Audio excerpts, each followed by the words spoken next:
اللہ پاک نے جب آپ صلی اللہ علیہ وسلم کو نبوت عطا فرمائی تو سب سے پہلے حضرت خدیجہ رضی اللہ تعالی عنہ اسلام لے کر آئیں،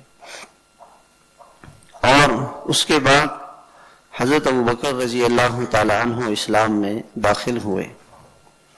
آپ صلی اللہ علیہ وسلم نے ارشاد فرمایا کہ میرے اوپر سب سے زیادہ احسان حضرت ابوبکر رضی اللہ تعالی عنہ کا ہے، اور سب کے احسانات کا بدلہ میں نے ادا کر دیا ہے، مگر حضرت ابوبکر رضی اللہ عنہ کے احسانات کا بدلہ میں اب تک نہیں ادا کر سکا۔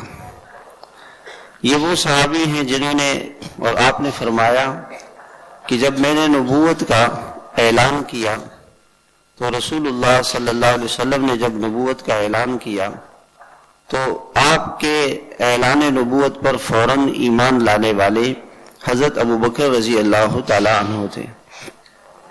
اس لیے وہ حضرات صحابہ کرام سے بہت آگے بڑھ گئے۔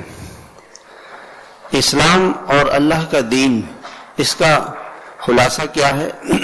اسلام کے معنی ہیں انسان اپنے آپ کو حوالے کرے، انسان اپنے آپ کو اللہ کے حوالے کر دے کہ جیسے اللہ تعالیٰ کی پسند ہے، جو اللہ تعالیٰ کی مرضی ہے، میں اس پہ چلوں گا، اس میں اپنی طرف سے کوئی چونگو چرا نہ کرے۔